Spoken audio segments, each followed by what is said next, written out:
नमस्कार दोस्तों, मैं विजय कुमार स्वागत करता हूं आपका आपकी अपनी channel banking and finance updates में। दोस्तों, आज मैं एमवी श्रेयम कुमार, जिन्होंने पार्लियामेंट में स्टेड क्वेश्चन पूछा वित्त मंत्री जी को, उसके बारे में बताऊंगा। तो उन्होंने ये प्रश्न पूछा कि क्या यह सच है कि पिछले 3 दशक से सेवानिवृत्त बैंक कर्मचारियों की पेंशन में संशोधन नहीं किया गया है और इंडियन बैंक एसोसिएशन ने अपनी 72वीं वार्षिक आम बैठक में बैंक कर्मचारियों के पेंशन को रिवीजन करने की सलाह दी थी। दूसरा प्रश्न ये पूछा गया कि जब बैंक पेंशन रेगुलेशन एक्ट 35(1), जिसमें बैंक पेंशन अपडेशन का प्रावधान क्या है, यदि हाँ तो उस पर सरकार की प्रतिक्रिया। जवाब में माननीय वित्त मंत्री सीतारामन ने कहा कि राष्ट्रीयकृत बैंकों के पेंशन भोगियों की पेंशन बैंक कर्मचारी संघ और आईबीए के बीच में हुई समझौते के आधार पर एक फंडेड स्कीम के रूप में अमल में आई और तद अनुसार पेंशन रेगुलेशन एक्ट बना। जहां तक रेगुलेशन 35(1) का संबंध है, वह केवल उन कर्मचारियों पर लागू होता है जो 1 जनवरी 1986 और 31 अक्टूबर 1987 के बीच सेवानिवृत्त हुए थे और उसमें संदर्भित अपडेशन की केवल उनकी पेंशन के प्रारंभिक निर्धारण पर प्रभाव डालता है। क्या आईबीए ने अपनी 72वीं एजीएम में बैंक अधिकारियों या बैंक कर्मचारियों को पेंशन अपडेट करने की सलाह दी है? तो जवाब में वित्त मंत्री ने कहा कि आईबीए की तरफ से ऐसी कोई सलाह नहीं दी गई है। तो इसी संदर्भ में रिटायरीज की एक बड़ी संस्था एआईबी पार्क ने एक पत्र लिखा है। तो आइए इस वीडियो में जानते हैं एआईबी पार्क ने वित्त मंत्री को क्या लिखा है। तो अगर आपने अभी तक मेरा ये चैनल सब्सक्राइब नहीं किया है तो कृपया इस चैनल को सब्सक्राइब करें ताकि बैंक रिटायरीज और बैंक से जुड़ी हर खबर आपको सबसे पहले मिले। तो आप देख सकते हैं एआईबी पीएआरसी ने 7 मार्च को आदरणीय वित्त मंत्री निर्मला सीतारामन को एक पत्र लिखा है। पत्र 2 पेज का बड़ा है, लेकिन हम उसका सिर्फ सारांश ही देखते हैं। तो देखते हैं क्या है पत्र का सारांश। तो पत्र के सारांश में लिखा है कि कॉन्ट्रीब्यूटरी पीएफ के अवेज में दूसरे लाभ के रूप में 1 जनवरी 1986 को या उसके बाद सेवानिवृत्त हुए लोगों को कवर करने के लिए 1995 में बैंकों में पेंशन योजना शुरू की गई थी। जिन लोगों ने पेंशन का विकल्प चुना था, उन्हें प्रोविडेंट फंड के अपने हिस्से को ब्याज सहित बैंक को सरेंडर कर दिया। रेगुलेशन 11 के अनुसार बैंकों का पेंशन पर्याप्त है या नहीं, वो उसकी जांच हर साल एक्यूरी से करवाने की जिम्मेदारी बैंकों की होती है।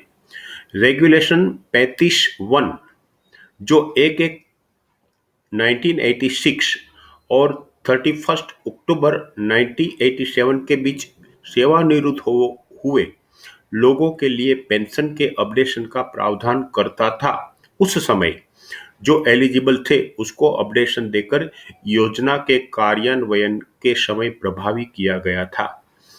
सभी एलिजिबल पेंशन भोगियों को पेंशन अपडेशन का लाभ देने के लिए 2002-3 में दौरान विनियम 35(1) में संशोधन किया गया था।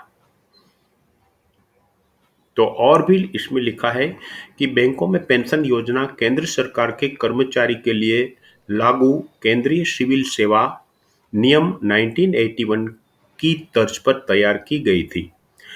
पेंशन रेगुलेशन 56 यह स्पष्ट कहता है कि इन रेगुलेशन के लागू होने के मामले में संदेह की स्थिति में केंद्रीय सिविल सेवा नियम 1972 या केंद्रीय सिविल सेवा नियम 1981 के संबंधित प्रावधानों को ध्यान में रखा जाए। केंद्र सरकार के पेंशन भोगियों को उनके आवधिक वेतन संशोधन के साथ साथ पेंशन अपडेशन का लाभ दिया जाता है। इसी तरह का लाभ भारतीय रिजर्व बैंक के पेंशन भोगियों को 1 मार्च 2019 से दिया गया है। केंद्र सरकार ने शुरू में आरबीआई में पेंशन के अपडेशन का विरोध किया और अदालत में एक हलफनामा दायर किया कि आरबीआई में अपडेशन का लाभ बढ़ाने के सार्वजनिक क्षेत्र के बैंकों के पेंशनरों की समान मांग होगी। आरबीआई पेंशनर को अपडेशन का लाभ देने के बाद बैंक पेंशनरों को इसे न स्वीकार करना एक भेदभावपूर्ण है, जो भारत के संविधान के अनुच्छेद 14 का उल्लंघन है। तो बाद में उन्होंने रोबोस्ट फंड का भी जिक्र किया कि सन 2018-19 में टोटल 4,12,419 पेंशनर, जिसको 15,958 करोड़ का पेंशन का भुगतान किया गया, और आज की स्थिति में पेंशन जो फंड है वो 3,40,000 करोड़ का है, जो क्वाइट रोबोस्ट है।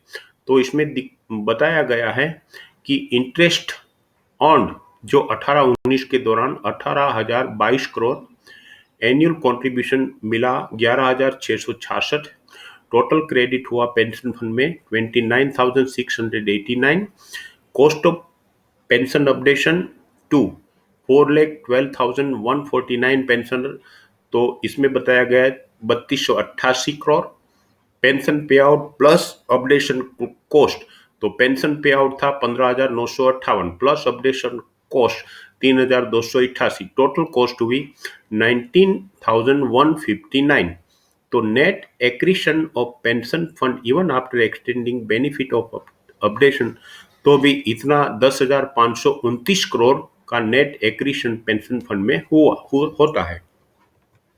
बाद में AIBPARC ने कुछ जुडिशियल प्रोनाउंसमेंट की भी बात की कि pension is not a bounty, it is deferred wages, pay revision and pension division are inseparable. It is therefore clear that when wages are periodically revised, the deferred wages cannot remain unrevised. तो DS नकारा case में supreme court ने भी यही clearly judgement दिया है। तो दोस्तों, ये था मेरा video latest updates on news on banking pension updation.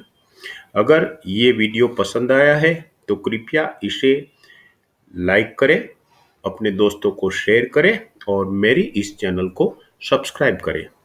Thank you again, शुक्रिया, जय हिंद, जय भारत।